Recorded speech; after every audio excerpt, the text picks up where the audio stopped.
as we gather together for our Faith and Culture discussion series that we've been doing for the last couple of years now. And just a couple of housekeeping things before we get started. The first thing is we have talked to the building manager. We think that all the parking situation is in good shape. All the people out there are aware. If by some miracle you still get a ticket, and we hope that you don't, please email us. We will take care of that. So please send that to us, and we will make sure that that gets taken care of. Also, if you are new to these Faith and Culture discussion series, we have a little flyer that is on the table over there. We also have an email list. We promise we won't sign you up for anything else other than these. We'll put you on that. We have a couple of more coming up. Excuse me. We do 3 in the fall and 3 in the spring. This is the first in our series for the fall. And coming up on October 18th, we're going to be doing a documentary series screening called A Kingdom of Tea and Strangers. It is a documentary about the L'Abri movement that has happened, and a specific kind of focusing in on a time period of a group. If you don't know what L'Abri is, it is a group. It's very difficult to explain. I even work for L'Abri, and it's difficult to explain. I'll just read what he says here, and that's probably the best thing we can do. It's chronicling one summer at L'Abri, a short-term community in the English countryside, providing shelter for spiritually homeless people and hospice space for honest questions. Join us for a screening of the film, followed by a discussion with the director, who is Houston Coley. So I would encourage you guys to check that out. And then on November the 15th, we're going to be having a panel discussion of restoration and healing. Is it possible in our justice system? It's going to be hosted by Travis Claybrooks, who's the founder and CEO of the Rafa Institute, and Michael Armitrott, who's the chaplain at Nashville Sheriff's Office. And it is going to be a kind of an exploration into restorative justice and the brokenness of our criminal system here and our prison system here in Nashville, and then what some people are doing to try to kind of lean into that and bring hope and bring healing in the midst of that. So I really encourage you guys to check that out. Again, that flyer is right back on the back table, and I would encourage you to grab one on your way out if you haven't already done so. Just as a couple of just words of explanation for what we do and why we do what we do, we put this series of discussions together because we believe that Christianity is both true and beautiful, and therefore it has something to say to all of life. I do not say that to spike the proverbial football. I say that as kind of an honest expression of our faith. And I can say that because we also believe that the Christian story calls us to live lives of humility and of love toward those who disagree with us, and who may not share our story. Tim Keller once said, "Tolerance isn't about not having beliefs. It's about how your beliefs lead you to treat people with whom you disagree." And we hold that to be really fundamental. When I used to lead these discussions when I lived in Boston, I would open up our kind of open discussions by talking about the idea of tolerance. Modern tolerance is very different than classical tolerance. The classical idea of tolerance is that we can get together, we can tolerate each other's views on things, we can have a good discussion, we can learn from each other, we can walk away actually liking each other and having learned from one another. How amazing is that, right? But we all know that the modern idea of tolerance is more along the lines that I'll tolerate you to the extent that you agree with me, and then I won't tolerate you anymore. And so we long to help our culture reclaim the kind of the classic view of tolerance by creating a space of safety for loving dialogue, where we can come together with others who might look differently than we do, or vote differently than we do, or believe differently than we do, but who are all made in the image of God and therefore deserve dignity and honor and to have their voices heard. Community, we believe, is built when we listen to one another, ask meaningful questions that help us to know and understand one another, our struggles and our successes, our sorrows and our joys. This is critically important to the world that we live in right now, we believe, because we live in a deeply divided and oftentimes violently divided culture at the moment. And nothing in our culture seemingly divides us more right now than politics, right? So we are incredibly excited to be able to welcome David French, who's going to be giving a talk entitled 3 Commandments for Christians in Politics, and leading us in a discussion on the faithful political engagement looks like in a deeply polarized world. Just a couple of words of introduction for David. David is a columnist for the New York Times and a visiting distinguished professor of public policy at Lipscomb University here in Nashville. He's a graduate of Harvard Law School, contributing writer for The Atlantic, and he was previously the senior editor for The Dispatch. He's a former constitutional litigator and a past president of the Foundation for Individual Rights in Education. David is also a New York Times bestselling author, and his most recent book is Divided We Fall, America's Succession Threat and How to Restore Our Nation. And finally, David is a former major in the United States Army Reserve and is a veteran of Operation Iraqi Freedom, where he was awarded the Bronze Star. So thank you for your service. And I would just ask you now to please help me welcome David French as he comes to lead our discussion tonight. Thank you so much. Well, thank you guys so much. It's a real pleasure to be here. I've already met a bunch of people that I'm like exactly 1 degree removed from with dear friends. So if I really bomb tonight, don't go tell my friends. But I really appreciate being here, and I'm very happy to be here at this moment because there are a few more timely moments than right now to discuss what is happening in our country and what can Christian believers do about the hatred and the division that is ripping apart our nation, and we all know, sadly, ripping apart the church. But my story is not going to start with modern politics right now. My story actually starts in the year 1986, between my junior and senior years in high school, when I took a job at Big Lots. Now, I don't know, if you've shopped at Big Lots, ever before, but in 1986, Big Lots was not at the top of the tier of your big box type stores. And I was a little bit disappointed to be working there because the summer before I had worked at the top tier, Walmart. And so I was very down about moving from selling sporting goods at Walmart to being a janitor at Big Lots. But I dug in, I made the best of it. And I was working with two of my best friends. So, if you're a high school guy and you've got your two best friends working with you, you can clean toilets in Big Lots, it's fine. But one day, we're working, and the way Big Lots worked back then is that trucks would just pull up, and you'd open the truck. You wouldn't even know what was coming. Like, that's one reason why it was so cheap, was because it was just the castaway goods from all these other stores. And so the truck would come up, you'd open that back door, and be like, oh, wow, it's the middle of July, it's 98 degrees, and we have Alpine sleeping bags. This is fantastic.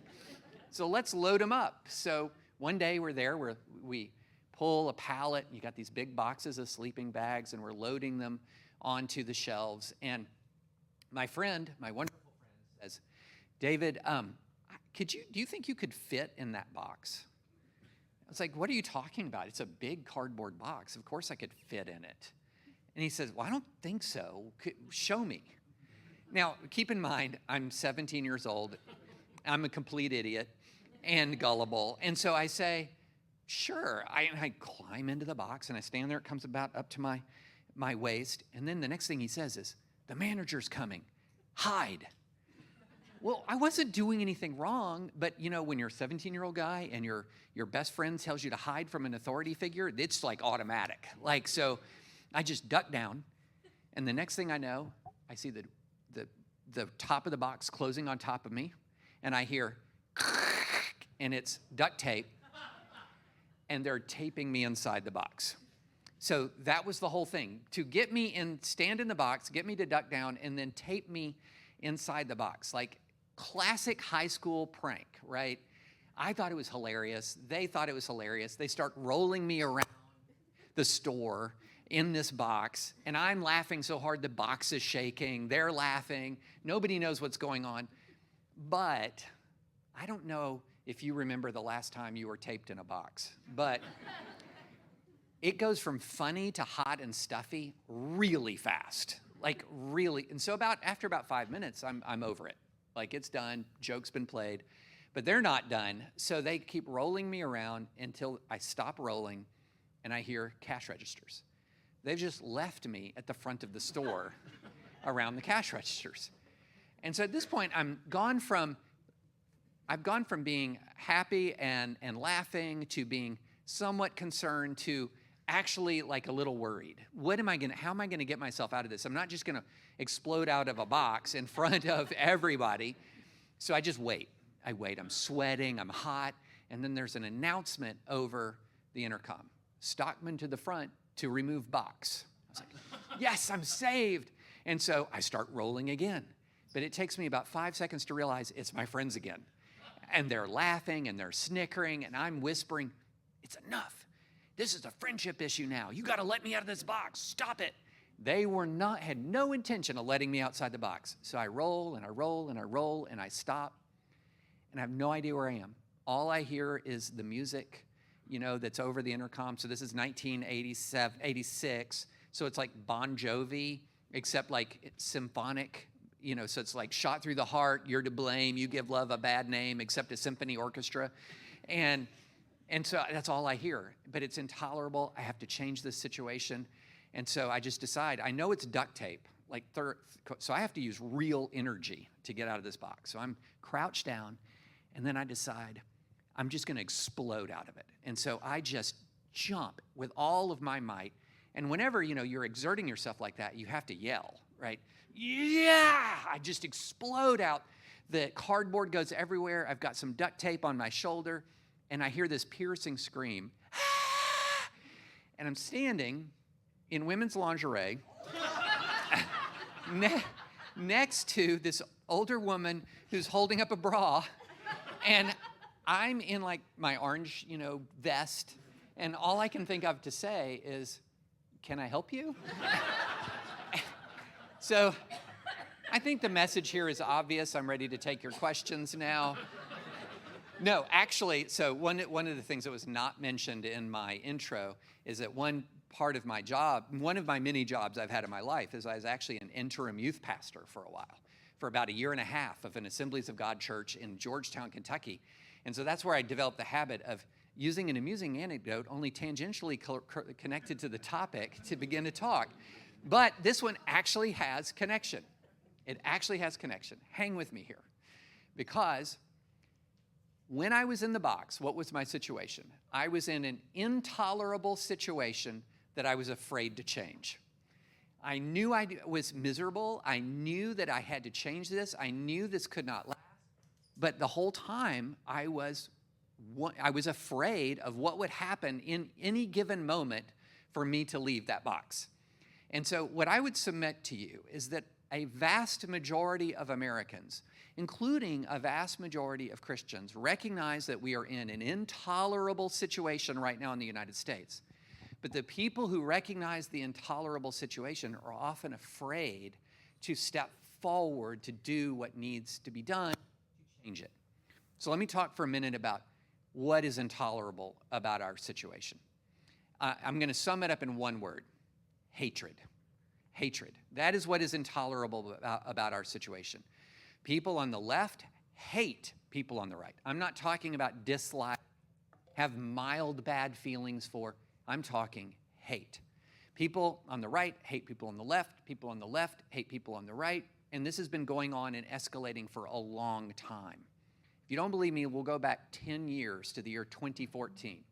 So 2014 is before the beginning of the Trump era. It's before, the political violence we saw in 2020. This is years ago when we might think things were a little bit better. But the Pew Research Center did a poll, and they polled Republicans and Democrats, and they asked, what is your attitude towards the median, just towards a Republican or towards a Democrat, person of the opposite party? Do you strongly like, somewhat like, strongly dislike, somewhat dislike? 82% of Republicans, this is in 2014, said they either strongly dislike or somewhat dislike Democrats. 82%. Democrats were a lot more tolerant. To their credit, only 79% of them hated Republicans or somewhat disliked or strongly disliked. Now, has that gotten better since 2014? No. It has gotten worse. It's gotten much worse. Just last year, there was some polling done to indicate now that not only do people on the right and left hate each other, they ascribe awful characteristics to each other. So in the mid-80s, in the 85 to 88% to 82, in that range, Republicans will say of Democrats that they're racist, they're bigoted, and they're ignorant. And the same goes back Democratic to Republican: racist, bigoted, ignorant, intolerant. They'll use the same words to describe each other. And we even have this thing now that is called lethal mass partisanship. Lethal, what is that? Okay, lethal mass partisanship is, there's polling that indicates that up to 20% of Americans right now believe the country would be better off if a significant percentage of their political opponents just died. Like literally just died. Not that they want to kill them. So these are more, it's not death threats. These are more like death aspirations. You know, I don't want to actually kill you, Democrat or Republican, but if a bus hits you, fine, right? That's terrifying. Now, you might be a glass half full person and say, David, 80% of America does not want their political opponent to die. But 20% of Americans, especially in the adult ranks, is about 45, 50 million people are that deeply partisan. And let me ask you this, do you think that 20% is the least engaged in politics? Or do you think they're the most engaged? Yeah, if you're that committed, if you're that angry that you think, hey, it might be better if a lot of these guys passed away, well then you're in it. You are in it. And so it's that level of intensity that is creating this cultural and political dynamic that is dominated by hatred. Absolutely dominated. Now, it's easy for us to sort of sit here and I'm just going to assume, let's just assume that any here in this room, nobody hates anybody. Okay, let's just assume. But let's try to get into the mindset of how this happens. How does this happen where so many people get captured by this animosity? Because this is unusual. This is not the norm in the United States. There are big seismic things happening. So I'm going to kind of break down a few of them here. And this is going to help you sort of get into people's hearts and minds as to how this happens. Because the first thing that happens when I speak about this, people will say, oh, I know why we're polarized, it's the Republicans.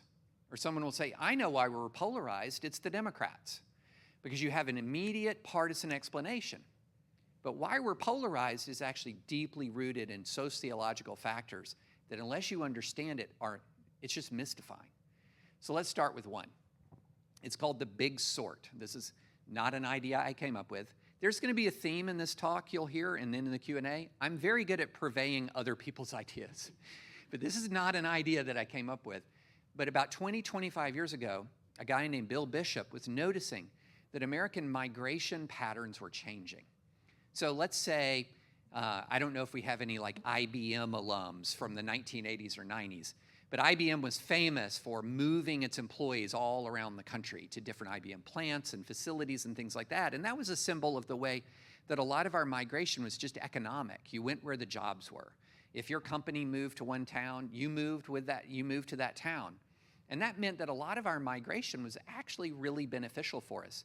It was mixing of different people from different religious backgrounds, different ethnicities. It was diversifying communities. But then that began to change, and our migration and the way we started to move became more ideological. So that by the early 2000s, fewer Americans were living around people with whom they had disagreements than any time since we'd been measuring the statistics. That people were clustering in like-minded communities. And so we began to see a thing that would happen about every 4 years. And about every 4 years, you would have more voters than the previous 4 years who lived in what are called landslide counties. So a landslide county is one where one side wins by over the other by 20 points or more. Davidson County, landslide county, blue. Williamson County, where I live, triple landslide county, red. Like my neighborhood is 85% Republican. So these are ideological monocultures. So this is super understandable, by the way. Why would people want to live around people of like mind? It's very understandable. If you've been an ideological minority in an ideological monoculture, it can feel bad. It can be a strain. It can be hard. It can be tough. And so if you go to a place where everyone sort of shares your values, you kind of, it just feels better, right? It's easier. But there's this interesting thing. Easier is not always actually better. There's this interesting phenomenon. And if I want you to remember anything I say tonight, like anything, here's this one thing. Forget big lots. Remember this. It's called the law of group polarization. Okay, this is a term that comes from Cass Sunstein, a Harvard Law professor, and a Law Review article from 1999. This is why you should embrace nerdery, by the way. You will find like fascinating things in documents that nobody reads, and nobody reads Law Review articles. But this is one of the most important pieces of research that I have ever read. Because what he did is he took an enormous amount of research, condensed it into this, and understood this reality. The law of group polarization is simply this. When people of like mind gather, they become more extreme, okay?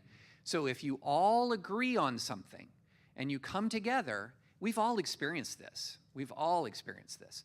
Like, let's use an example that's just totally benign, not political. Well, nothing is not political anymore. I was going to talk about Lord of the Rings, but even that is like a subject of culture wars. But let's suppose you're all like a Lord of the Rings nerd like me, right? And so you get together to have a Lord of the Rings discussion group once a month.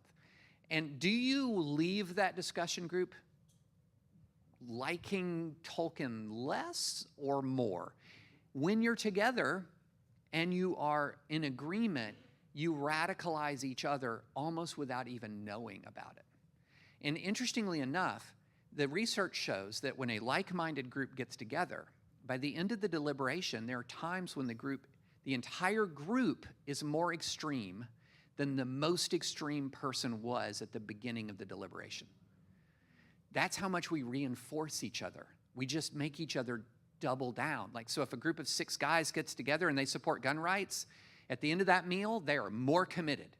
If 6 guys get together and they support gun control, at the end of that meal, they are more committed. It's just the way we work. That's why it is so valuable to have different points of view in your circle. Otherwise, you radicalize yourself without even realizing it. And this is happening at a national scale. So it used to be that American ideology was like this bell curve, so big, middle, most people were center right, center left. And now it's kind of flattening. So where you have about as many people right in the extreme left as you have in the ideological middle. And that has a massive distortion effect on our politics. So we're living around people of like mind. As we live around people of like mind, we're radicalizing, and then something else is happening at the same time. At the same time, and we're only just now beginning to understand and discern the depths of this crisis, is that the combination of a changing economy, radicalized social settings, and the advent and growth of screens, not just phones, but television as well, has meant that Americans' connections, social connections, and friendships are in radical decline. Okay, how bad is it? It's really bad. So the American Enterprise Institute just came out with a study showing that amongst Americans who do not have a college degree, high school diploma or less, in 1990, only 2% of those folks had no friends at all. Only 2%. By 2023, it was 24%. 1 in 4 working class Americans report having no friends at all, okay? Amongst college-educated Americans, they went from 1% to 10%, which is bad, but not 24% is terrible. If you go back 30 years, a higher percentage of working class Americans had 6 or more good friends than college-educated Americans. That's now dropped precipitously from the mid 40% to like 17%. So more people have no friends than have many friends now in working class America. The declines have happened with college-educated Americans too, but not as severe. So why does that matter so much? Well, first, it's heartbreaking to feel alone. Just on an individual basis, just for an individual human being, the idea that working class Americans are far less likely than college-educated Americans to have somebody that they can call to help take care of their kids, that they can call when they need $100 extra, that they can call when they need a place to crash in an emergency, that they can call when a spouse or a loved one is sick and who will step up and help. That's an individual human tragedy. But it's also a national problem. Why? Well, you may not know this, but Cross-class friendships, like a college-educated person who's friends with a high school-educated person, are one of the prime means of social mobility in the United States of America. Cross-class friendships correlate more with social mobility than almost any other factor. So when people don't like each other across these class divides, it actually fosters economic stagnation. Wild to know that, but it's absolutely true.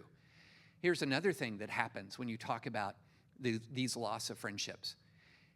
People who do not feel a sense of belonging, and by the way, a separate study right around the same time found that most Americans feel a sense of non-belonging in one or more of the critical areas of family, community, workplace. They feel a strong sense of non-belonging. I'm judged, people don't like me, they feel alone, they feel isolated, and when somebody feels a sense of non-belonging, they are disproportionately drawn towards authoritarianism. They're disproportionately drawn towards radicalized political movements. Why?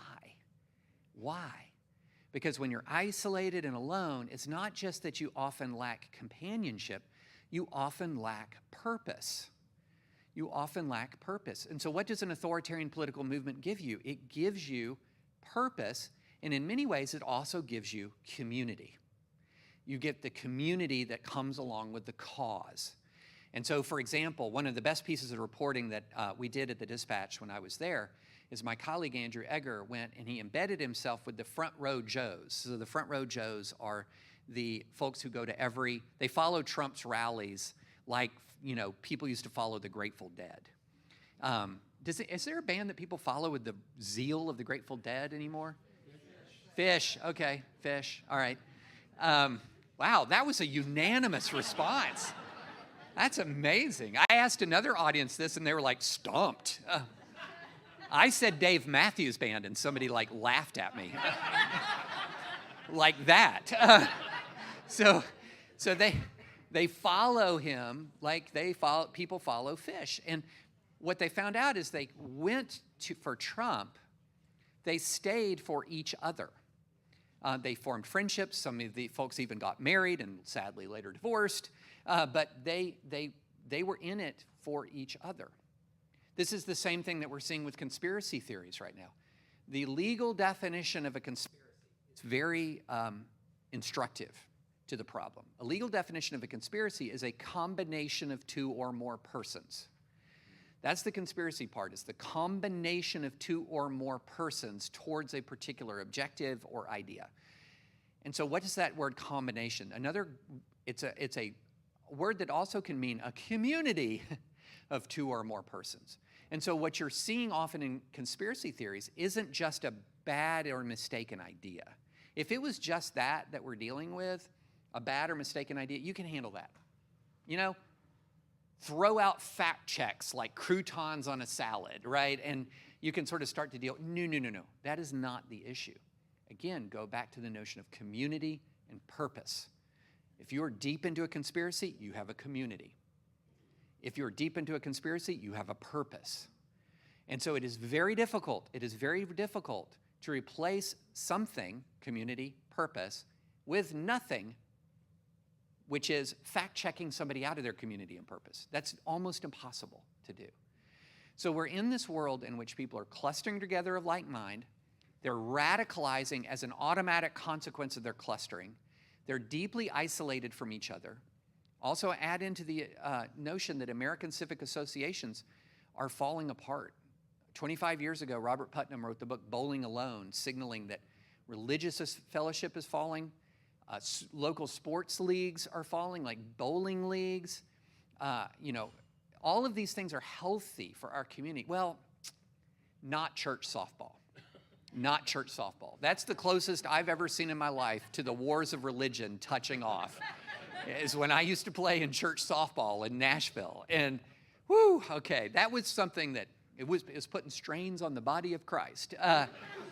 But that declining fellowship. Do we have a softball player here? We're trying to start a team. Okay, yeah. Recruiting your own religious militia, I see. Okay. So we have these declining associations. We have these declining friendships. And there's an ocean of heartbreak. There's an ocean of heartbreak. There's an ocean of hatred. There's an ocean of loneliness. Okay, so when I say those words, heartbreak, loneliness, anger, if you have a healthy church, if you have a healthy Christian church, that's like our music as to when we should rise, right? That is, have y'all, do we have any WWE fans in the house? I doubt it. I have a confession to make. Like, one of my greatest moments in life was seeing Hulk Hogan wrestle Andre the Giant live and in person at Rupp Arena. It was magnificent. But one thing about the WWE is you always know when somebody is coming out the door because their music plays. And the announcers go crazy. They're like, oh, that's the Undertaker's music, you know, and they come out. I would imagine in a functioning church environment, when there's heartbreak, when there's loneliness, all of a sudden the strains of Amazing Grace come, and they're like, here come the Christians. Here come the Christians to heal divisions, to love people, to care for people. Is that happening? Is that happening? Right now, if you look at the United States, certainly there are some Christians who are doing this. Certainly. I do not want to I don't want to sweep everyone in with a broad brush, but we all know good and well that in many ways, especially evangelical church, is one of the drivers of polarization. It is not a healing force. It is a divisive force, and not divisive in a way that honors Jesus. It's divisive in a way that is consumed with anger and with fear, You know, I don't have to go too deep into this to illustrate. I mean, we just had a situation where some revelations came out about a North Carolina gubernatorial candidate where he has said some of the most awful things that you can imagine, He declared himself a black Nazi. He's in postings, he said he supported slavery and that he would like to own slaves. He said that he said black people can't join the Klan, but if I was able to join the Klan, I would call Martin Luther King Martin Lucifer Coon. This is a quote, okay? And what percentage of the evangelical vote do you think he'll get? I'd be shocked if it was below 80%. I would be shocked if it was below 80%. Why would I be shocked? Because he became the nominee through the evangelical vote. And a lot of things were known about him before, such as the fact that he had called Michelle Obama a man, the fact that he had mocked survivors of school shootings who support gun control, the fact that he had engaged in so many anti-Semitic tropes that the Jewish community in North Carolina became deeply alarmed when he was elected lieutenant governor. And these are people coming into office or receiving nominations on the strength of evangelical votes. This is what we're saying. We're saying we're so afraid of the left, or we're so angry about the left, that we're going to take almost anybody who will be punitive, who will be pugilistic. It's sad. It's scary. It really is. So the time has come for us to re-understand what it means to engage in politics as a Christian. Now, y'all already know I grew up in the 1980s. And anyone in here who grew up in the 1980s in the evangelical church is familiar with something called worldview training. Okay, if you had worldview training in the 1980s, it was trying to cultivate Christian political engagement through a specific lens. So one thing that I learned in worldview training is that God likes capitalism. The other thing that I learned in worldview training is God does not like the Soviet Union. You know, there's a lot of things that I learned in worldview training, but one of the core elements of worldview training was that Christian political engagement was around policy. Okay, to train a Christian to engage in politics, teaching them particular policies that they were required to support or should support as a Christian. Now, there's a problem with that. And the problem is twofold. I said there is a problem. I should say there's problems with that. And primarily it's twofold. One is, we should have extreme caution before saying that the Bible dictates a particular policy in the United States of America in 2024. The Bible is a marvelous book that contains many valuable principles, but it is not a party platform. It is not made for that. It is not written for that. The Bible doesn't tell us what our top marginal tax rate should be. The Bible doesn't tell us how many immigrants should come into the country, although it does very clear about how we should treat them when they come. That's something that's pretty darn unambiguous.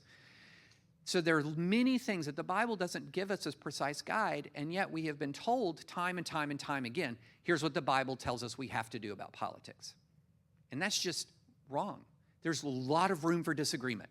There's a lot of room for disagreement and debate. And then the other thing is, what has happened is that emphasis on policy has meant that a lot of Christians now take the position that they are satisfying their Christian duty in politics if they just pass the right stuff. If they just pass the right stuff. But here's the thing. The Bible actually has a lot to say, not about what is the what of politics, it's like what policy, but it's a lot to say about the how of politics, how we should treat other human beings. Okay? So I'm going to get to my 3 commandments right now. I always go back and forth. What's the best one for 3 commandments? Because there's 2 great verses on this. And I think often about when Paul's writing to Timothy, and he says, what? God did not give us a spirit of fear, but of power. Now, let's be careful, not political power. The first century church had none of it. Had none of it. So he's talking about power, the power of the Holy Spirit. So God did not give us a spirit of fear, but of power, of love, and here's one in our conspiracy age, sound mind. So those are 3 great commandments there. Have faith in the power of God, love your neighbors, and keep sane. But I like another verse, Micah 6:8. What does the Lord require of you, O man? What is good? It is to act justly, it is to love kindness, and it is to walk humbly before the Lord your God. Why is that the best formulation of the 3 commandments? For a very simple reason, because it tells you many things at once. Well, here's one of them. Christian, you can't check out of the justice business just because politics and justice is toxic and hard. You can't do it. You are to act justly. Think about the consequence of when Christians check out of the justice business. So, for example, before the Civil Rights Movement, and even during the Civil Rights Movement, there were an awful lot of white Southerners, including white Southern Christians, who did not like Jim Crow. They did not think it was right. They did not like how their black brothers and sisters were treated. But also at the same time, it was socially hard.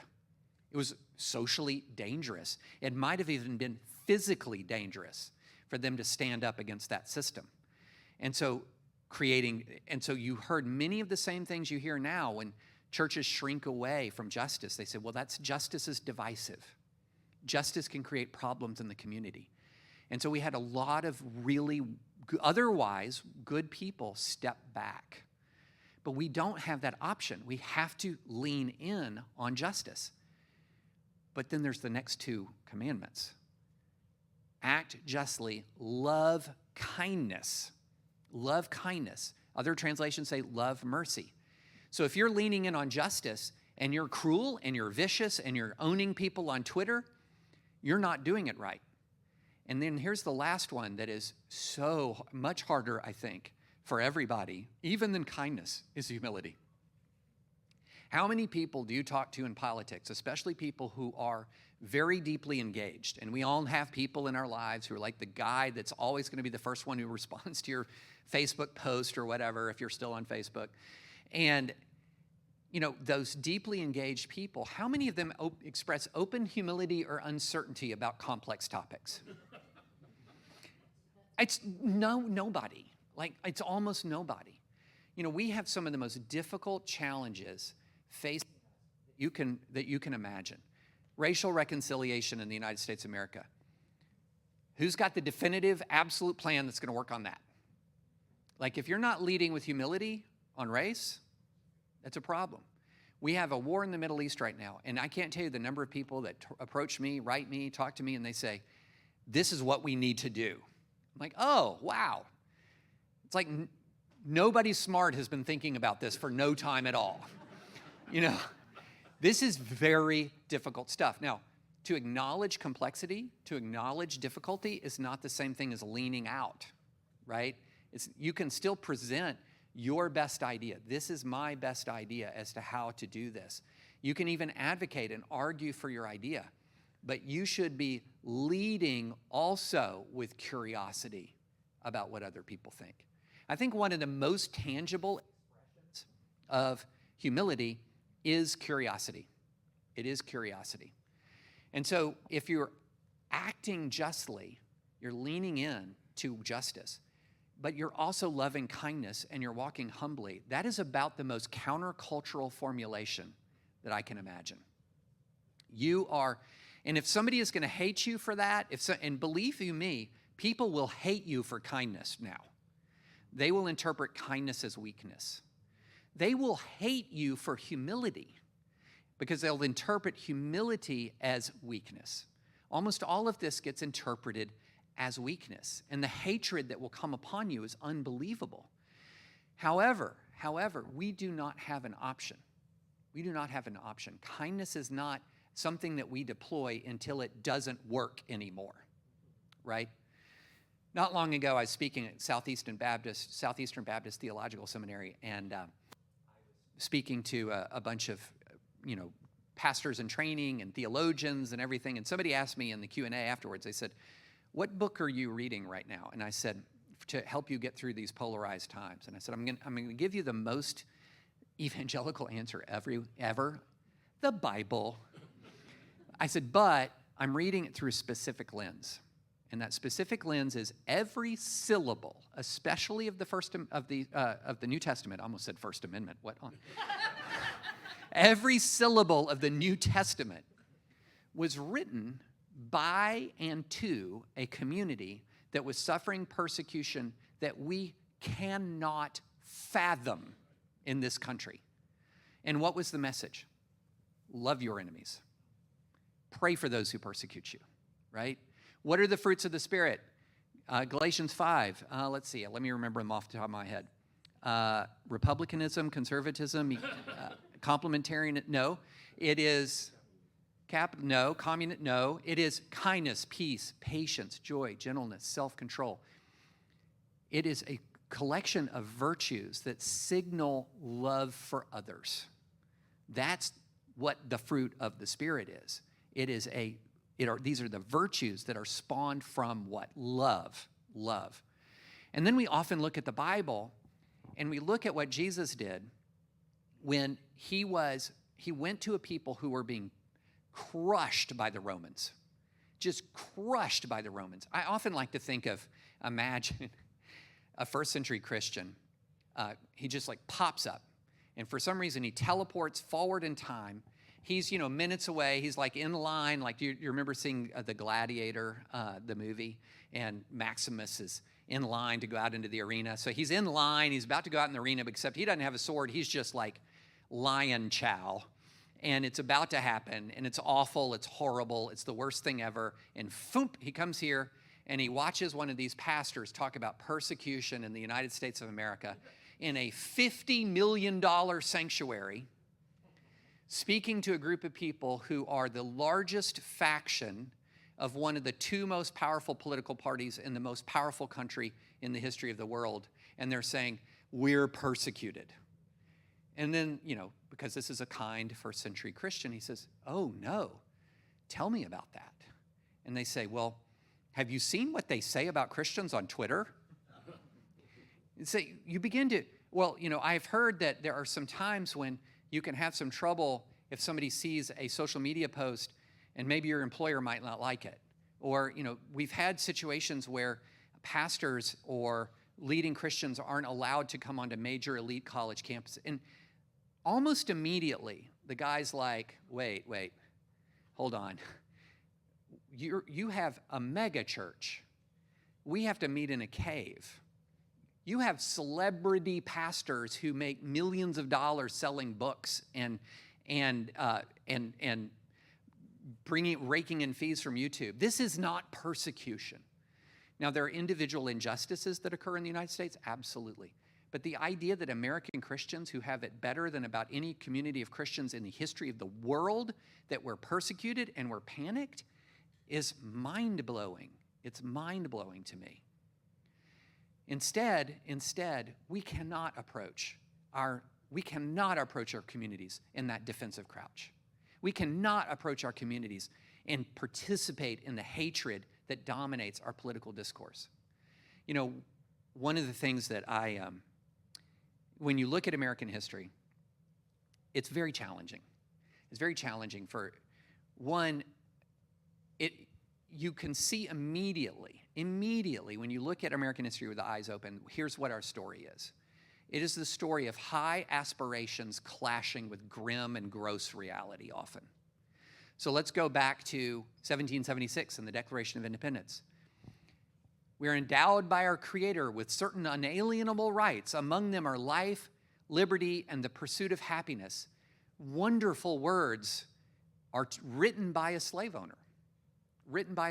So our history is very complicated, and we have high ideals and high aspirations. Read the Bill of Rights. The Bill of Rights is one of the great declarations of human rights that has been put on paper and made legally enforceable in world history. And yet for decades after we ratified the Bill of Rights, they were largely dead letters. Like for more than a century after we ratified the Bill, almost 2 centuries after we ratified the Bill of Rights, before the Bill of Rights came alive. And so we've been living in this world where we had high aspirations and a grim reality, and we often took 3 steps forward and 2.9 steps back on our progress. But there are moments, even going back deep in our history, there are great shining moments of real goodness. And one of those is at the hands of George Washington. George Washington, who, again, like all of our founders, complex figure, did many very good things, and he was also a slave owner. But this is what I'm going to tell you is one of the good things that he did. So the Hebrew congregation of Rhode Island, one of the first synagogues in the United States of America, when George Washington becomes president, they write him and they invite him to come see them. Why would they do that? Anti-Semitism is not new, guys. It is not new. It's called the ancient hatred for a reason. And so here you have a very small community of this incredibly persecuted group, and they're approaching the president of this new republic. And George Washington, by the way, was no ordinary president. Like, he was called Your Excellency. If he had wanted to, he could have held power as long as he lived, if he wanted to. So this was the towering figure of American politics. They approach him and they say, where is our place in this country? And George Washington responded by referring to a Bible verse from the book of Micah that he wrote about almost 50 times in his writing. And it was his favorite verse, and it articulated his vision for this country. And he wrote back and he said to the people of the Hebrew congregation, he said this, he said, may the children of the stock of Abraham enjoy the bounty and the blessings of this land. And then he added this verse, and he said, may you live under your own vine and your own fig tree, and may no one make you afraid. That's a beautiful vision of American pluralism. Just a beautiful vision. It's not calling us to dominate. It's not calling us to rule. A lot of Christians are confused by this. There's even a trend in parts of American evangelicalism that's become called the 7 Mountain Mandate. So the 7 Mountain Mandate, this is a view articulated by Donald Trump's chief spiritual advisor in his term, Paula White. Many other people believe this as well. And it's that cultural influence is divided into 7 mountains. So you're going to have media, government, entertainment, business, family, etc., education. And it is the destiny of Christians to become mountain kings of all 7 mountains.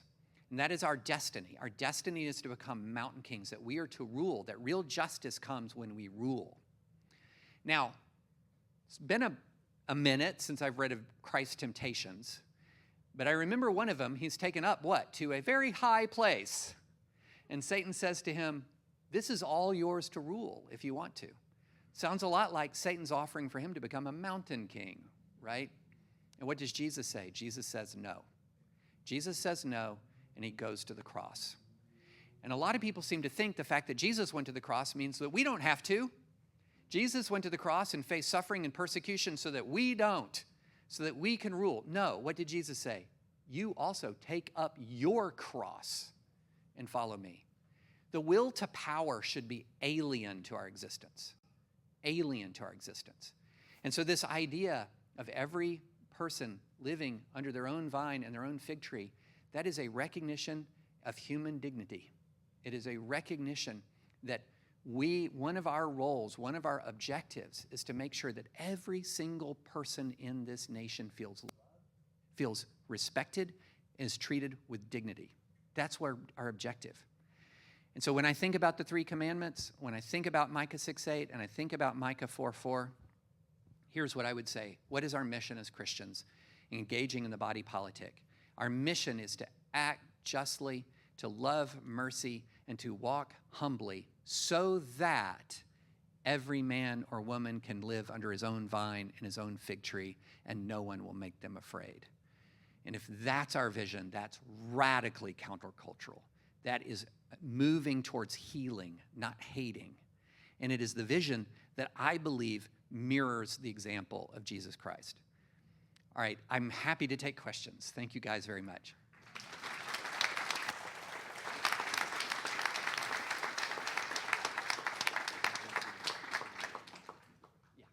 I have the only microphone, so you ask, I'll repeat. And always it's the hardest to get the first hand to go up. There you go. You started off talking about, I'm Troy, by the way. Hi, Troy. I'm a former Vols fan. Okay. I was a Vols fan only when my kids were there. And then when they left, I took the hat off, it is a good time. It is a good time. You talked about kind of the seismic shift. You mentioned sociological self-sorting and kind of focused, I guess, on what people are doing. But we do live in a mediated world. Mm-hmm. So what role do you think media plays in this country? So as of now, we actually know, we have a pretty good idea. It makes everything worse. So it's not the cause of all of the problems. Like we're always looking for a lot of people say, when I talk about American divisions, the first thing they want to hear me talk about is social media. But the problem with the social media thesis is the genesis of American division is this whole process was unfolding way before Facebook. And I am not a historian of big tech, but I would say I think in 1861, Twitter was in its infancy.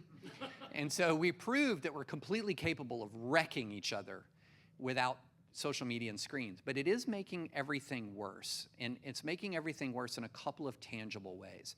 So one is we have a lot of research right now, just a lot, to the point where it's almost hard to say we're going to move from correlation to causation, that in particular, social media is very harmful to young people, that it increases anxiety, increases depression, especially for young women. It increases a lot of anxiety and a lot of depression. So we can mark a kind of general rising anxiousness tied to social media. But here's the thing that's really destructive in our body politic. So if you're going to break down the United States of America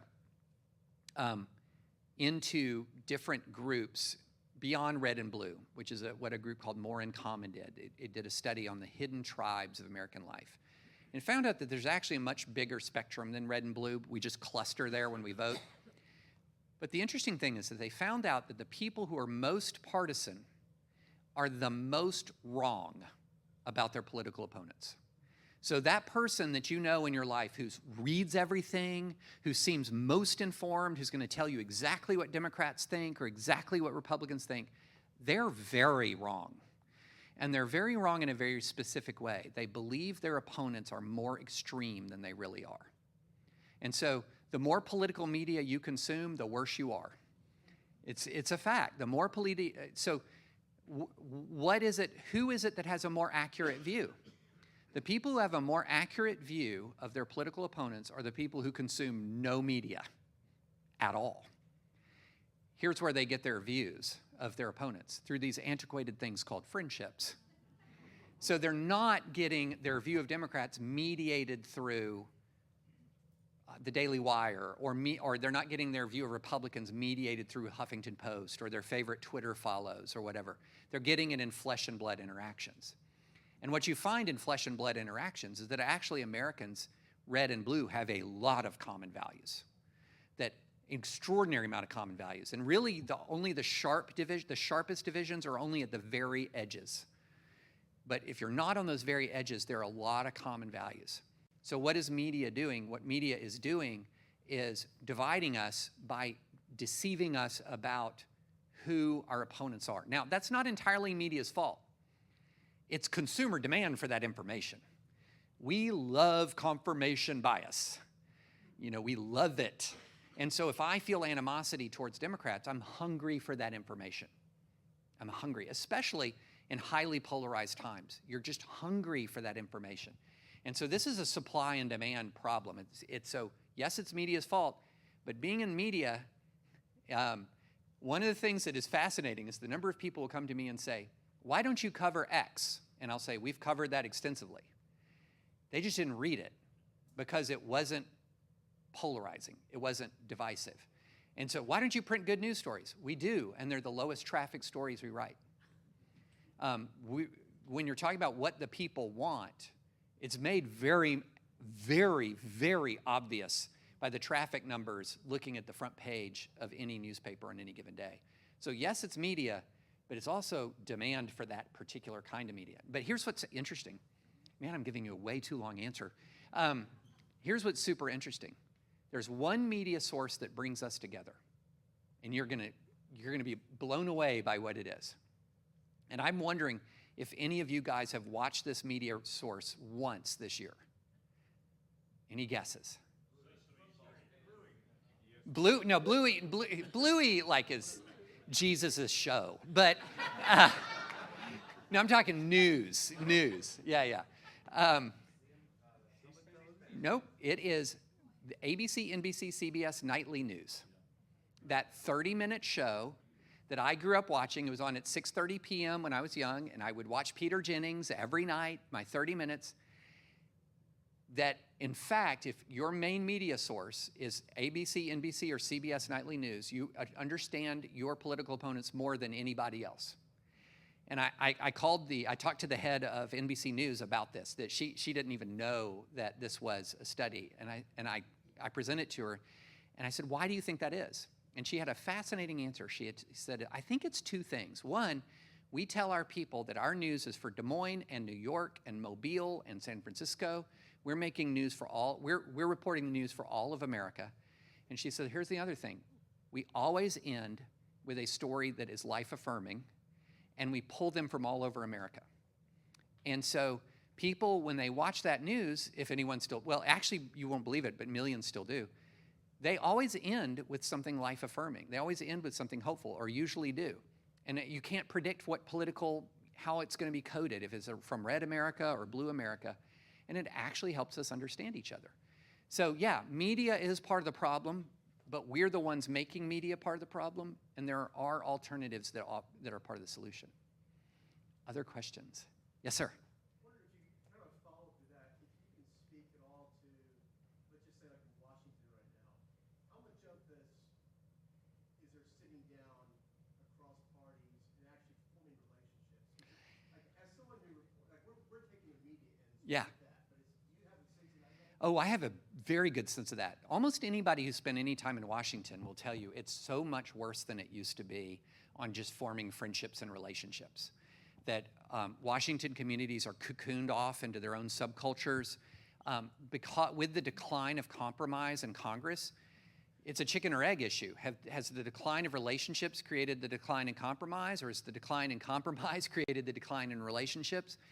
And it's even infected like the basic culture of the way people interact just within media. So going back 10, 15 years ago, if you're sitting in the green room of a network and somebody who's a political opponent would walk in, you'd say, hey, just make up a name, Brian, great to see you. How are your kids? They're like, David, great to see you. You chat.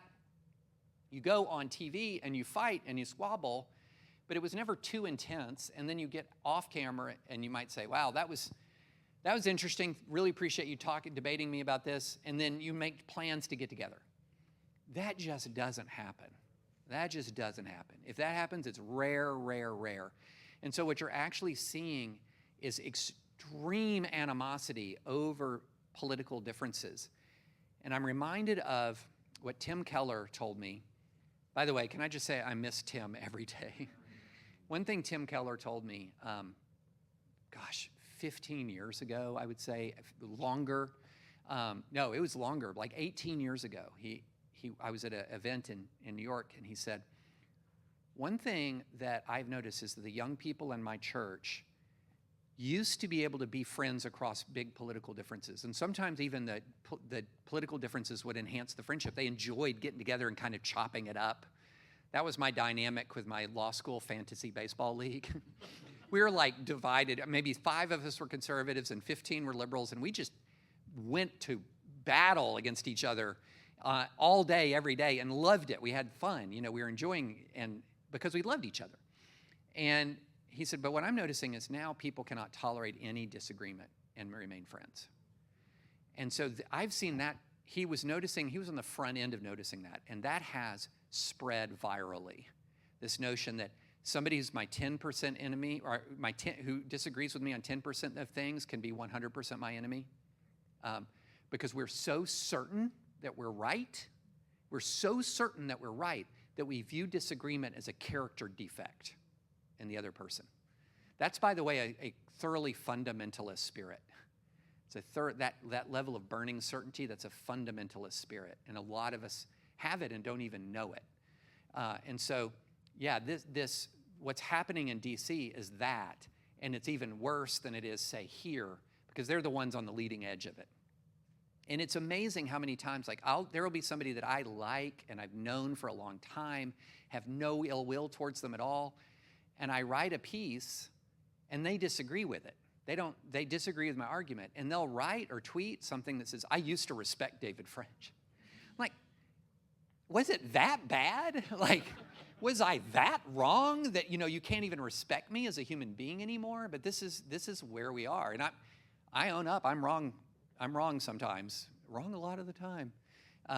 What I try to do for my readers is when I'm wrong, and I know that I'm wrong, I try to explain that I'm wrong and why. I think I owe it to people. But, this idea that if I'm wrong, I just am not worthy of respect, not worthy of being treated with decency, this is a virus that is spreading in the most politically engaged parts of America. Yes?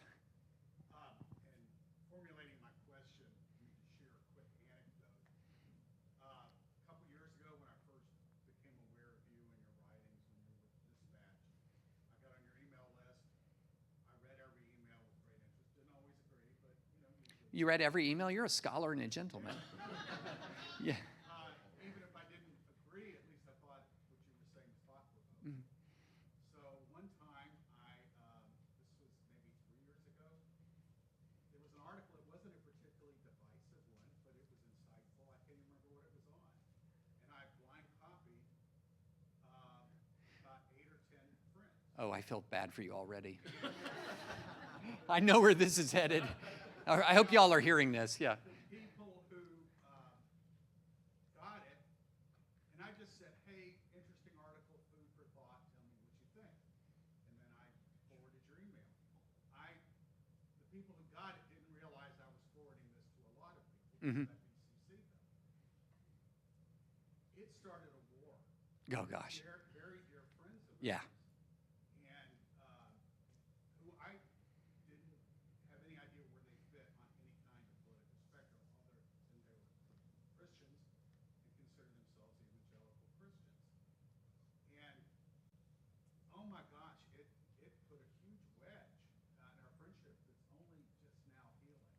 I'm so sorry. Well, I mean, that's... I'm talking about friendship and I'm wrecking them? Yeah. But that leads to kind of my question or my ask for insight. We go to a fairly large church, and we know that there are people on various polar opposite sides of various issues. What we do now, for the most part, is we tiptoe around anything that has to do with politics, culture, any of those things. And I kind of hate it. Oh, yeah, yeah. Because I'm one of those people, I think, like you, who enjoys meaningful conversation. Now, do I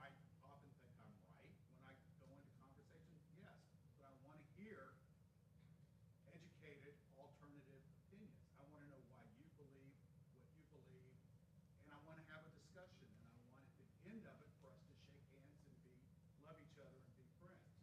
But I find I can't do that anymore. There's not a safe way to do that. So how do we engage meaningfully on issues that matter? Yeah, that's a great question. The basic question was, when people are so prickly, and people are very prickly now, how do you engage? Do you just retreat? Like there's this GIF of Homer Simpson, you may have seen it. His eyes are wide, he slowly walks into the shrubbery.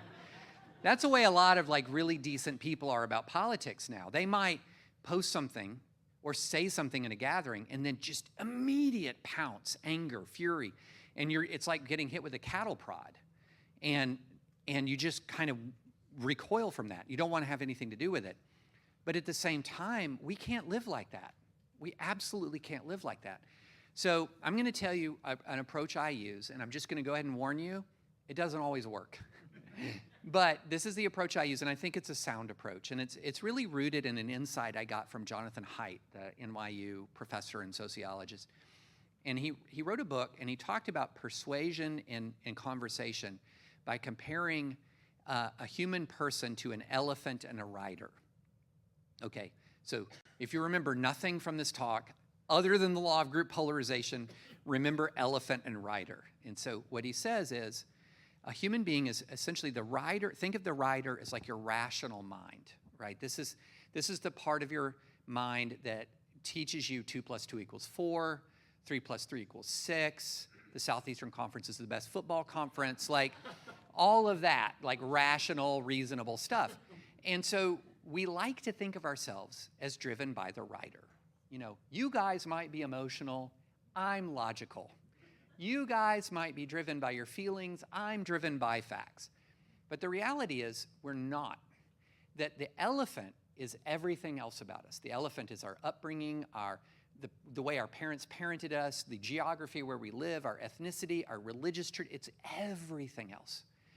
And what Jonathan Haidt says is, if you reach only the rider and not the elephant, the rider can want to move. But if the elephant doesn't want to move, the rider ain't going anywhere. But if the elephant wants to move, rider is coming along. And so what he said was that persuasion, there's some insights here, and a lot of people like ad makers, trial lawyers have understood this like instinctively. You know, when you see a good ad, it's not just a bullet point of facts. It's a beautiful scene, it's people being active, being happy, and meanwhile a voice is running very quickly through like medicinal side effects so that you don't, but the image is, and so this is what trial lawyers do, right? You're trying to get the jury to either like you or like something about the client, or if your client is unlikable, dislike the other side more. And that's what manipulation is, just the pure appeal to the elephant only. But what Haidt says is that the real robust persuasion is appeal to elephant and rider, but lead with the elephant. And so I try to lead like this, and I don't always succeed. When I just want to just say, a lot of what I'm telling you about my approach, I really try to execute it, but I'm not perfect at it. So I don't even want to. One day at the pearly gates, I do not want my Twitter history read aloud. And I've tried hard to like be decent and civil, but sometimes I get there are instances where I'm not proud of what I've done. So what I'm telling you is aspirational. But this is what I try to do. I try to lead with affection, make a connection, and then engage with reason and argument, okay? So how does this work? A lot of times, if people know that a political conversation is coming, they're immediately in the defensive crouch. Immediately. They're ready to fight. They've already got fight or flight, okay? And when I say fight or flight, I'm not exaggerating. There's an interesting study done show that when somebody is deeply partisan, that exposure to negative facts, I'm not talking negative arguments, I'm not talking about angry arguments, I'm talking about just facts that are opposed to their position or that discredit their position, it triggers an automatic fight or flight response. So you're already dealing with people who are in fight or flight mode. And so expressing affection, finding a point of connection. And I've done this a number of times, like somebody will come at me and they're ready to fight. And if I know them, I'm like, hey, Brian, I'm gonna use the same name. This Brian character's got problems. But hey, Brian, before we get into that politics, first, how are your kids doing? I haven't seen them for a while, you know, and you'll often see an immediate softening. And then, you know, that conversation, I might take it in a different direction entirely for a bit. You know, one of the great things about living, especially in Williamson County, is I can always go to SEC football. Like, whatever it is, like, I'm like, you know, that new Alabama coach, he already can tell he's no Nick Saban, you know, or something like, and you can get that diversion away.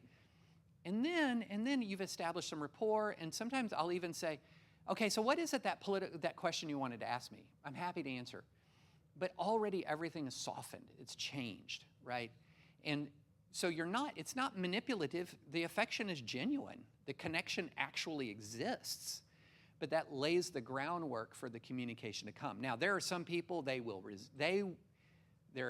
don't care. Like, if you try to redirect, they're like, nope, we're having a political conversation right now, and you're going to get a piece. So nothing always works, but I do think that taking that example of the elephant and the rider, how can I talk to the elephant? How can I talk to the elephant? Yes? Truth in Advertising, I've been working in Ukraine for 12 years. He said he's been working in Ukraine for 12 years. And still do. Mm-hmm. What I'm intrigued by is when you talked about the loneliness and isolation and the feeling of disconnect. Why is that feeling isolationism when it comes to the rest of the planet? Yeah, that's a really good question. The question was, is there any link between the loneliness and isolation that we feel as individuals with sort of the isolationism of American foreign policy? I don't know that there is. Isolationism has been a kind of default American posture for much of our history.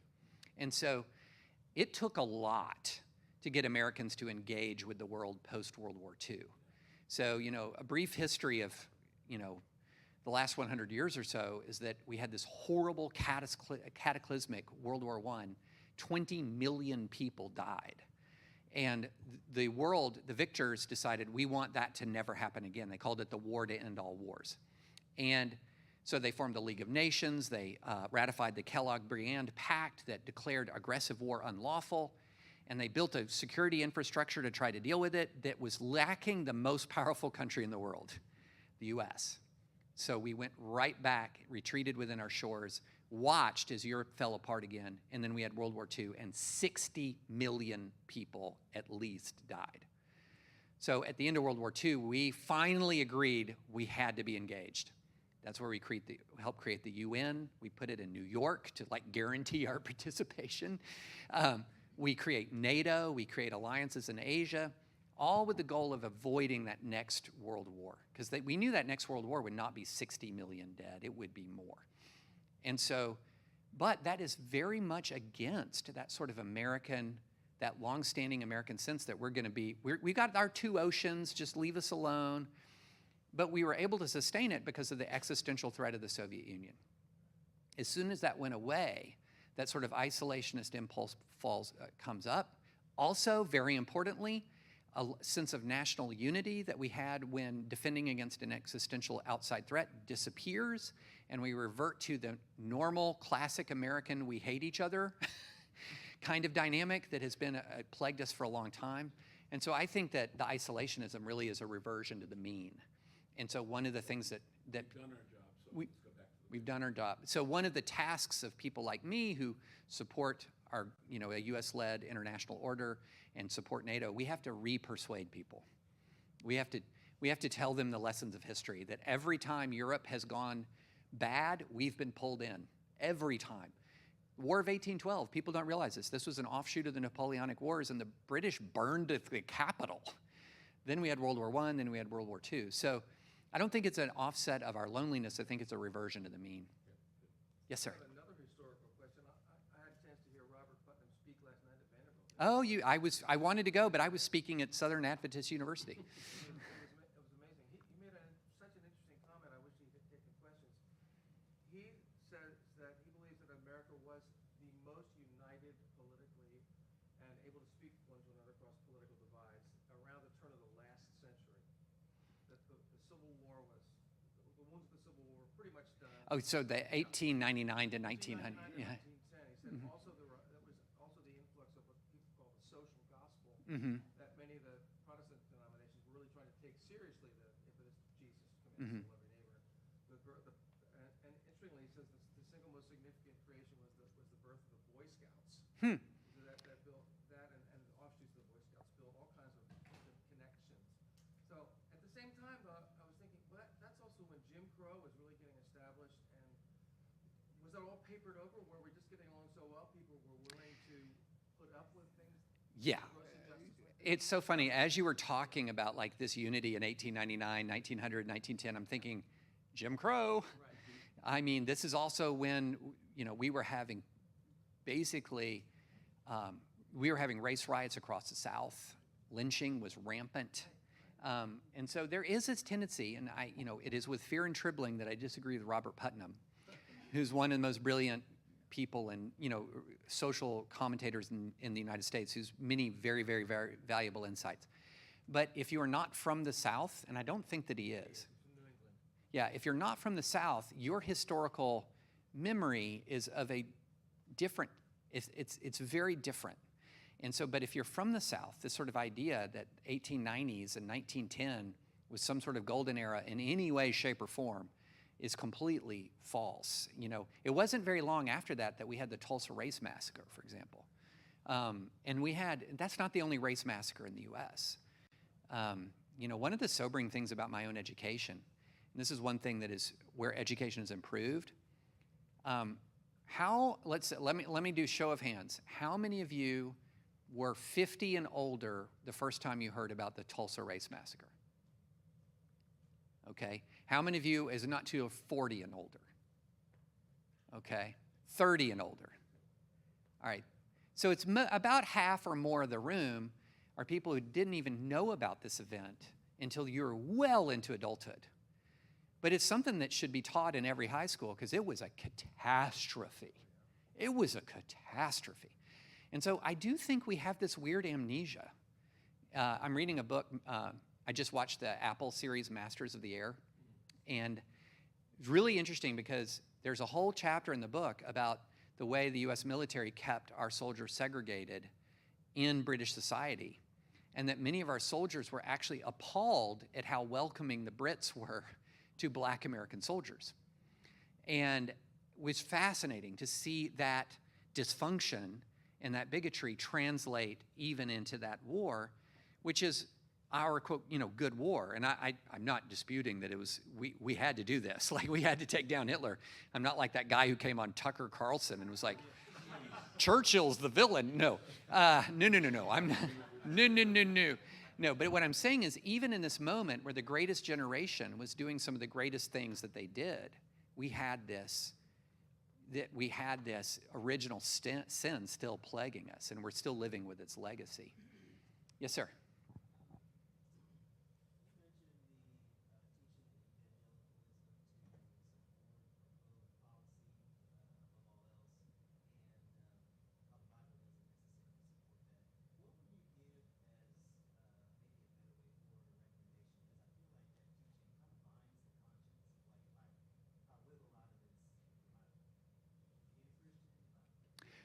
Oh, I'm sorry. So the question is so I'm saying that policy is hard to discern, right? And so what's the concern about binding the conscience?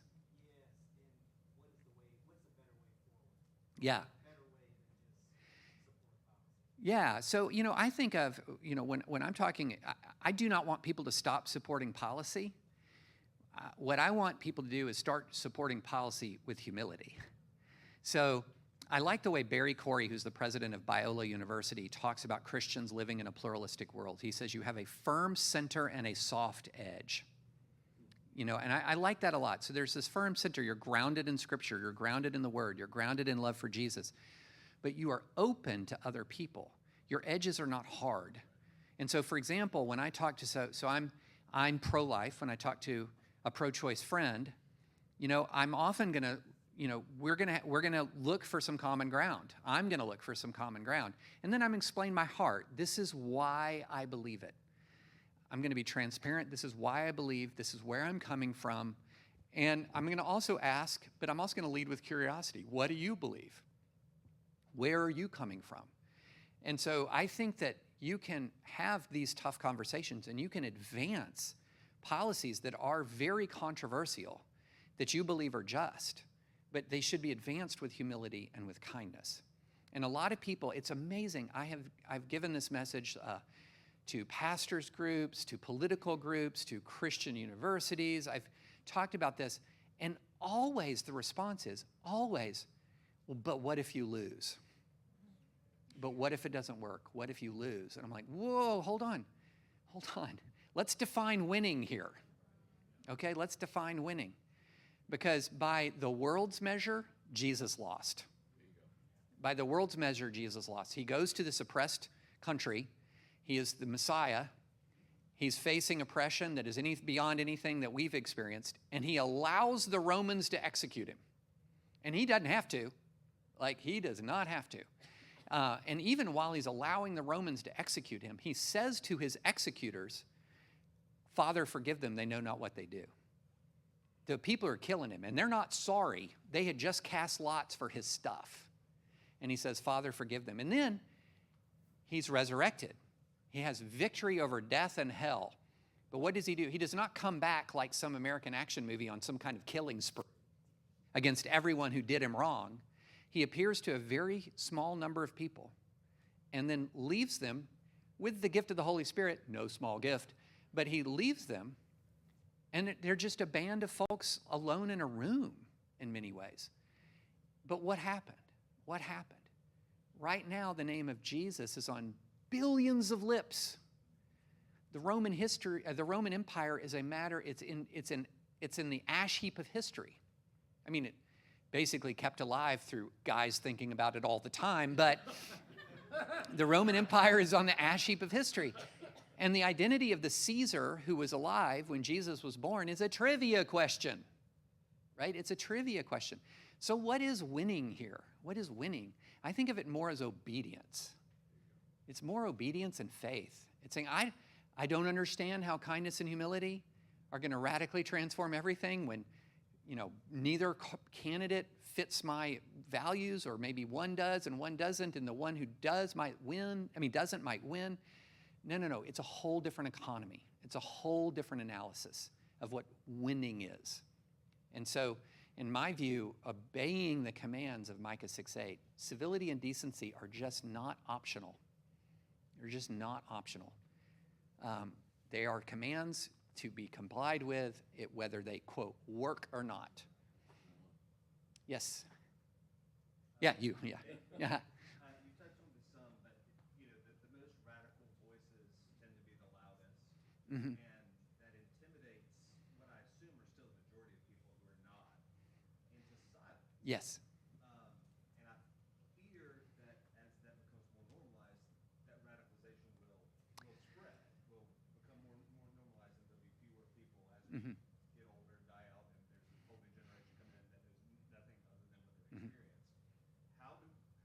What's the solution? Yeah. Where we're silenced just because we don't want to be yelled at? Yeah, that's a great question. Such a great question. It's almost a plant, because I get to go on one of my favorite riffs right now. But the question was, wait a minute, you try to engage, you try to lean in, and you're treated so badly, and people treat you so badly that normal people just kind of walk away, right? They don't want to engage anymore, which is totally human, totally normal. Nobody likes getting shocked with a cattle prod or tased or something like that. And then it's like you're emotionally tased all the time. Which, funny story. When I was in college, I have my best friend got a stun gun. He got a stun gun, and he was like, hey, look, I got this stun gun. And we're in the middle of Bison Square in Lipscomb, and I said, huh, and he clicked it and had this little electric prong, and I said, that doesn't look very intimidating. What does it do? He goes, let's find out. And he stun guns me right in the middle of Bison Square. I'm writhing on the ground. It's like unbelievable. We're still friends. But so you're getting stun gunned all the time. And so here's the reality. What you're identifying is a very real phenomenon. And the same More in Common study that I talked about said that 2/3 of Americans right now are in what's called the exhausted majority. The exhausted majority. So what is the exhausted majority? The exhausted majority is not the moderate middle. There's a couple of reasons why the exhausted majority isn't winning the day, because the exhausted majority comes from right, left, and middle. So they're not in agreement on policy. So the exhausted majority is fed up. They feel like politics is too toxic. They're forgotten. They don't feel like anybody in politics is talking to them, because they're not. And they can't figure out why people won't compromise. But at the same time, if you try to mobilize them and you say, I'm fed up with toxic politics, and they go, yeah. I feel totally forgotten by the parties, and they go, yeah. And I say, okay, we're forgotten, and we're going to also be for lower taxes. No. It just starts to split because there's no policy agreement. There is a temperamental agreement, but not policy agreement. And so one of the things that I think is really important is we actually have to inspire the exhausted majority by example. So we have to try to show what it looks like to lean in with humility, with kindness, and to provide. I get this kind of email all the time. Like I'll write an op-ed and someone will say, or a column, and someone will say, I thought I was alone until I read your piece. And millions of people in this country feel like they're alone, and they feel like they have less of a voice, and there's less agreement with them than there really is, because the minority is snarling at them so much and causes such a cost. And so we're not going to fix this without courage. We're just not going to fix it without courage. People are going to have to lean in. They're going to have to offer a different voice and endure the slings and arrows. And believe me, I know that's hard. Yes? I'd like to hear what your thoughts are on Generation Alpha and what we can expect from their perspective of political views, because I feel like a lot of what we've discussed is like millennials and above and our group thing. Yeah. But people are saying that Generation Alpha is experiencing that disdain for political polarization in a large way, but they also have the courage to do something. Yeah, that's a great question. The question was about Generation Alpha. Is it going to offer any alternative hopes for us? Or also younger Gen Z, I think fits in with that as well. And it's very interesting because there are reasons for concern and reasons for hope. So younger Gen Z is really captured by a lot of anxiety and stress. Really captured by a lot of anxiety and stress, which causes people often to retreat. It causes people to shrink into themselves. And so we have to do something about the anxious hearts of younger Americans. And one of the things I think is, look, I remember I was a kid in the Cold War. And a lot of us, I look around the room, and there's a few of us here that remember the Cold War. And one of the things you'll remember is there were times it got scary. It got scary. KAL Flight 007 shot down over Russia, killing American congressmen and hundreds of Americans and South Koreans. Scary. We almost had nuclear war in 1983, didn't even know it. Scary. Who remembers the movie Day After? I will never forget going to the school the day after. It was like hushed tones in the hallways. Like people were freaked out. So during this really hard time, you know who I looked to? My parents and their temperament and their approach to the moment. And if my dad and mom were calm, I felt better. Okay? So what's happening? The parental generation is freaking out. Right now, it's the parents are freaking out. If you look at it right now, Gen X parents are freaking out with a capital F. They're among the most divided, among the most angry. And so what do we think we're doing to our kids here? What are we doing to our kids? And so, when I think about that, I think of a lot of the dysfunctions that we've seen in the younger generation as a product of parental fear and angst. And so one of the ways to deal with generational anxiety, I think, is to fix parents. Another thing, though, that's hopeful that I'm seeing coming up from the younger generation is I'm actually seeing, believe it or not, some skepticism about screens and social media. You know, my youngest daughter goes to a camp where she's gone for a month, and they have no tolerance for anything electronic. And she actually looks forward to it. The other girls look forward to a month-long vacation from this thing. And I think that that is a healthy development that we're starting to see. And so it remains to be seen, to be honest. But when I think about maladies in younger people, I do not put on 17-year-olds to fix themselves, right? But I'll tell you what, I do put on 47-year-olds to begin to live with less anger and less fear and less anxiety and demonstrate the hope that we have in Jesus. Demonstrate the faith that we have in Jesus. Why do the nations rage? Why do the princes plot in vain? And yet we're sitting there raging and plotting. Yes? So, as a person who I'm assuming has, parents who are still living and who also are, can sometimes, I would say, fit themselves into a pretty politically fringe group, Mm-hmm. also that's spoon-fed, whether it be CNN or Fox News, Mm-hmm. in this case Fox News, about just, I would say, fear Mm-hmm. primarily. How can we more faithfully engage with them while also being able to Christ in them, especially in the fear? That's a great question, and we'll make it the last question because you're so nice to come out, and I don't want to abuse your time. So I really appreciate you coming. So this will be the last question, and it's a fantastic question. And it's a situation I bet a lot of us are living through right now where we have relatives, parents, in-laws, aunts, uncles who are kind of lost into this world of political obsession and anger and fear. And so I'll start with the bad news and I'll go to the good news. The bad news is there is absolutely no quick fix for this that I have been able to discern. I get all kinds of emails from people telling stories like this. I've lost my dad to Fox News. I've lost my grandmother to MSNBC, or my niece or nephew to MSNBC, whatever.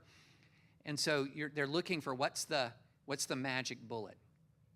And the answer to that is there isn't one. There isn't one, because what's happening with a lot of older Americans is this is actually their community and purpose. This is their community and purpose. So I tend to respond when people ask me what to do about my aunt, my uncle. My first question is, how much time do you spend with them? And so then my second question is, when they engage with politics, how do you respond? And I'll tell you a story about one of my very best friends. This is the stun gunner. He still is. There's this funny meme I saw about male friendship, and it showed this guy is coming home from a long trip, and there's one group of people, they're saying, "Welcome home, Bobby," and they're like, "Yay, you're home," and there's balloons, and it says friends. And then there's another picture, it's just one guy standing there with his middle finger up, and it says, "Best friend." There's some truth to that, but so anyway, so his, he was, big divisions because a mother just diving into Fox to Newsmax to OAN, like all of that stuff, all that she wanted to talk about. And so he was trying, how can I connect with my mom? How can I connect with my mom still? And he sent her, believe it or not, I'm not making this up, John Morant highlights from the Grizzlies. And she was like, "That young man is really fun to watch play basketball." And he said, "Well, Mom, come to my house when the Grizzlies are on." And so they started sort of rebuilding their relationship around the Memphis Grizzlies, which is a wonderful thing to build a relationship around, because I love the Grizzlies too. And so they kind of went and rebuilt from the ground up. And so it's not that she is, not Republican anymore or whatever, but they have a different, better relationship, because he essentially said, "Okay, this is not working. My mother's views about politics are not enough. How awful would it be for me to separate from my older mother in the last years of her life over politics? I'm not doing that. And so how can I rebuild something?" And so this affection led to this new connection around, of all things, like Grizzlies basketball. And then the other thing is, you can also find different ways to reach the same conclusion. So one of the big issues was, in COVID, she was part of a very vulnerable population. And he didn't want her to get COVID and become seriously sick or die. So he wanted her to take the vaccine. But she had been on all of this stuff. And she was convinced the vaccine was bad for her. But he also knew that she loves her son. And so he made a deal. She said, Mom, if I stop dipping snuff, will you get a vaccine? And she was like, I'll do that for you. And so there's many different ways to move in through relationships, okay? We just can't view a political problem as having a definite political solution. And so I think that we need to expand our minds, right? And we also think, what is the end that we're driving for here? Is the end that we're driving for is I want my mom to be more liberal? Or is the end that I'm driving for is I want my mom to know I love her. I want us to have and to know that I love her because I know that she loves me. And I want to be there with her and for her in her golden years. That's a higher goal than explaining to 1 out of 150 million voters to change their vote. That's a much higher goal. So thank you guys very much. I'm going to hang around for a bit afterwards to answer questions, but I appreciate it. Follow you closely. Once again, thank you, David French, for coming out and joining us this evening. Thank you all for being here this evening. We really enjoyed the conversation. Just as a reminder, you can pick up one of these flyers on the way out. Our next Faith and Culture discussion night is going to be on October 18th and then on November 15th. And we'd love to have you back out. If you're interested in finding out more about what's coming up and the different discussions we're going to be having, we have a sign-up sheet. Again, we promise to only send you stuff about the Faith and Culture discussion nights, so you're welcome to sign up for that. Other than that, thank you for coming. Hope you have a wonderful night.